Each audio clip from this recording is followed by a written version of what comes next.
toxic masculinity.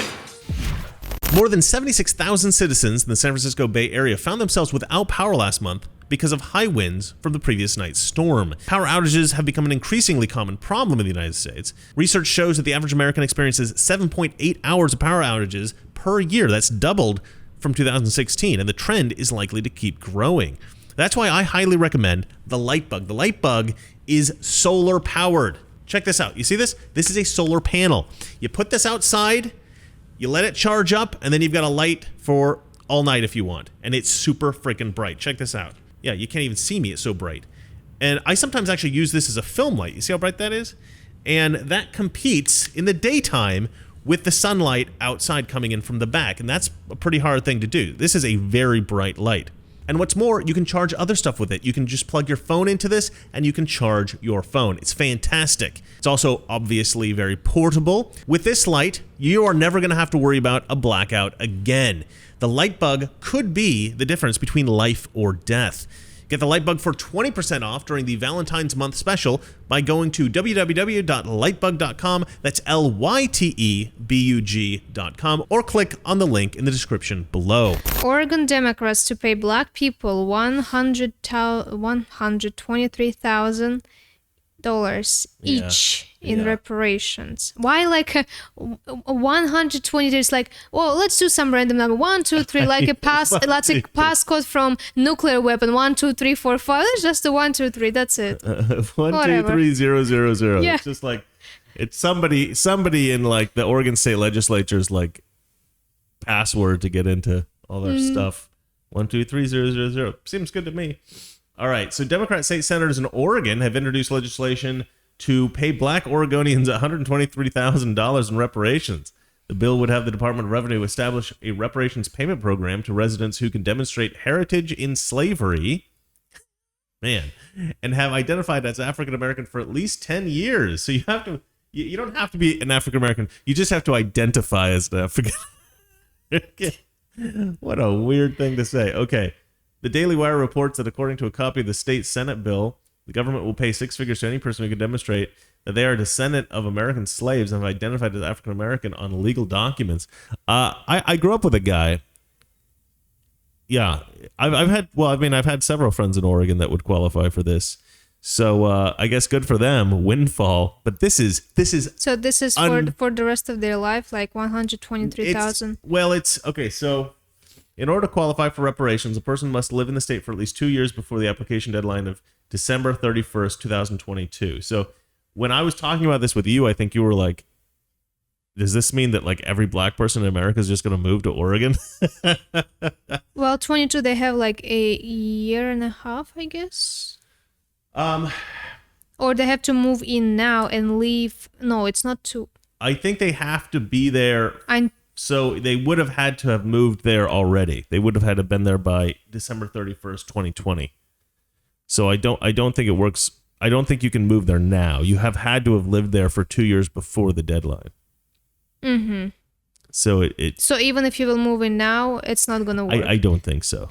Because Democrats, I mean, they want to be like, seems nice to black people, but I don't think they actually want to give money to them. Well, it would cause the problem that you had suggested, that everybody would just flood there, and I think they know that, and that would be devastating to the economy. You will just bankrupt the state. Exactly. So I think that that's the measure they've taken. The next problem that might happen, that other states might do the same thing.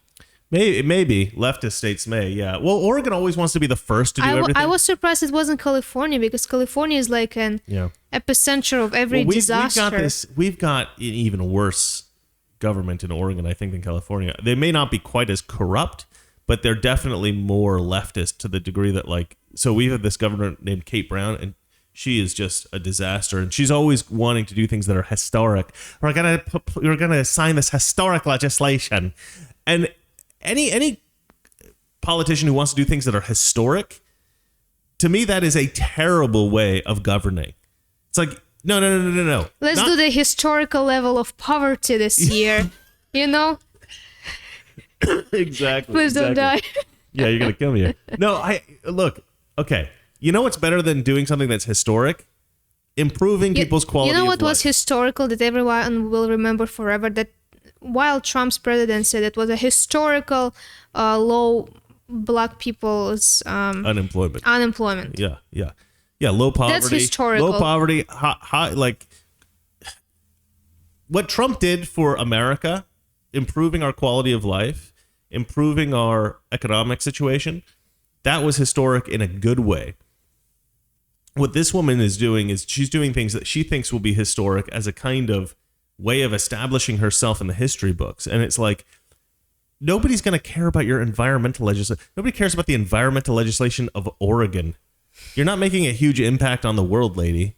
We're signing this historic legislation. A historic day for Oregon, historic, and frankly, historic for the world. You're not doing any good to the world at all. Nobody cares. Okay, in 100 years, nobody's going to read the history books. Oregon was the first to pass this historic environmental legislation. No. In 2 years, nobody's even going to remember that you did this. So, like, all of her, like, far left radical crap that's destroying the state. The problem is she doesn't realize the implications of what she does, you know, and none of the politicians in Oregon do, and they're just morons. They're trying to do something that's going to catch headlines and go viral and get them news coverage like we're giving them now, but we're doing it in a way that ridicules them mercilessly. So I think it's okay. Let's see here. The payment would be an annuity where recipients would receive $123,000 paid out over the course of their life plus interest. The Daily Wire report says the average black man in his lifespan has a lifespan of 75 years. So if a 30-year-old black man applies for reparations, he would receive a yearly payment of approximately $2,733 a year from the Oregon government. If the recipient receives a 5% interest rate on reparations money, he could receive up to $2,870 per year. But here's the funny thing about black people in Oregon. Black people in Oregon aren't really like black people elsewhere, from what I understand. So I didn't grow up anywhere else. Obviously, I just grew up in Oregon. So I don't know what black people are like in Detroit or Philadelphia or New York or anything like that. Even though I have lived in New York, I've lived in Miami. But from what I kind of like, what it seems like to me is that in many of the cities in the country, black people live in black communities and they become culturally much more distinctly like culturally black.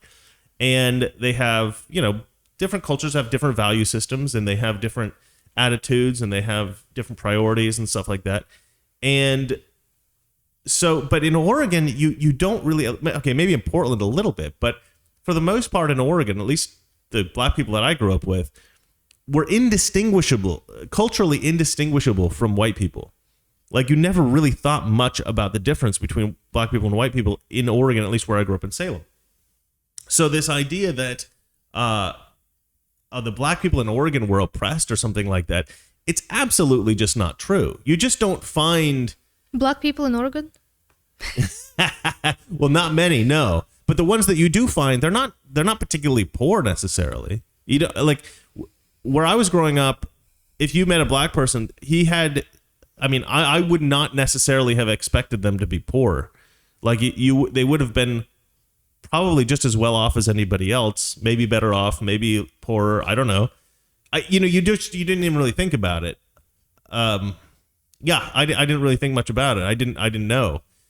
People seemed pretty much the same, you know. In Oregon, you definitely do have some different, like places like certain kinds of places like Eugene, maybe where you have where the wealthier people maybe look down on the lower income people, but that's because Eugene's mostly Democrats. And in Portland, you get some snobby people like that. But for the most part in Oregon, people are very practical, pragmatic people, down-to-earth people. And, you know, they don't really talk about money and stuff. Most people are just middle class. And even if you're poor, you know, most people have good self-esteem. And it's not the same kind of play. Like... The black people in Oregon are not oppressed. I mean, if there was any kind of oppression, it was a long time ago. Certainly not within my lifetime. So the idea that the people today deserve reparations, like my buddy Ryan that I grew up with deserves reparations. I mean, it's a bizarre idea because I'm just picturing us riding bikes in the neighborhoods together as kids, and like the difference between our experience in school was negligible. Like, we were both not particularly popular. You know, we had bullies that didn't like us and stuff like that. And I don't know. We're just normal kids together. And then like we grow up, and then one of us, because he's born black, gets a nice fat check every year for almost $3,000, and the other one of us just doesn't, because So it's just like around 3,000 a year. almost 3,000 a it? year. That's their estimate for this particular case, but it seems probably something like that. But yeah, no, I mean, it's just a silly. I mean, giving people money because of the color of their skin, because they can trace their ancestry back to somebody who suffered. All of us can trace our ancestry back to somebody who Well, suffered. you already have to pay. How much money you have to pay for tracing your ancestors to 50? Yeah, It's already you got minus. those DNA things. Yeah, I guess, yeah. So it's an investment for sure. It's an investment for sure. All right. Anyway, paying people money because of the color of their skin is a disaster. It's a mistake. It's racist, and it's stupid.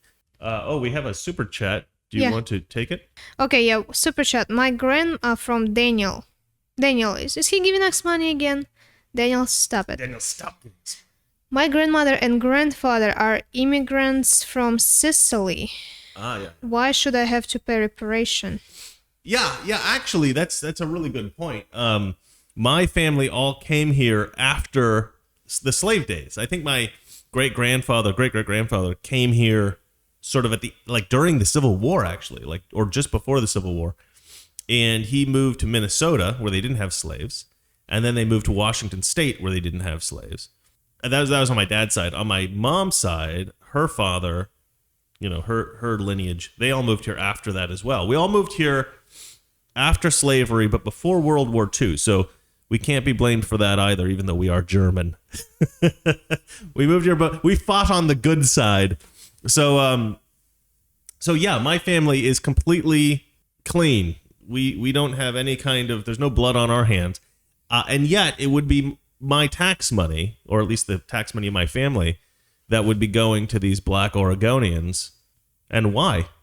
Why are they paying for them? They didn't. The attribution of guilt and victimhood is absurd. This is what I always say. This is a pretty provocative thing that I mention sometimes.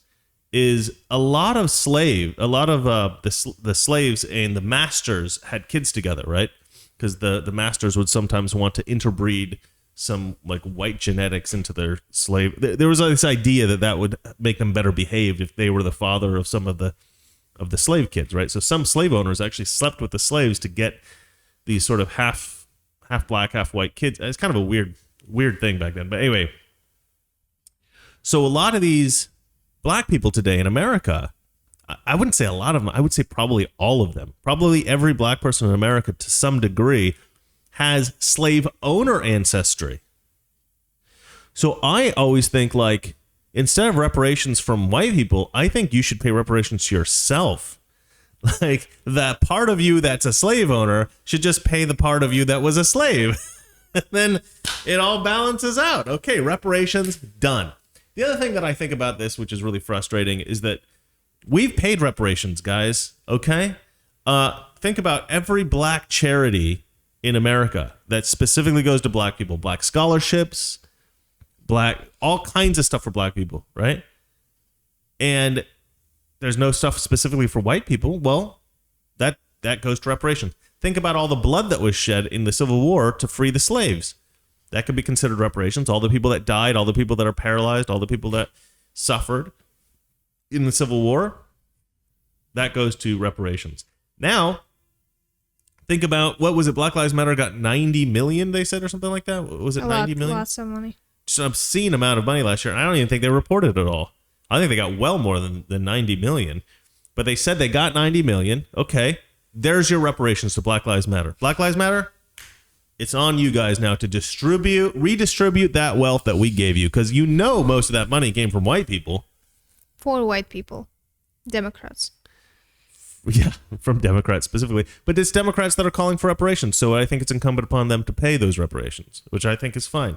If you think that those are the taxes that you want to pay, you can pay them, but don't force Republicans to, because we don't think that we owe that money.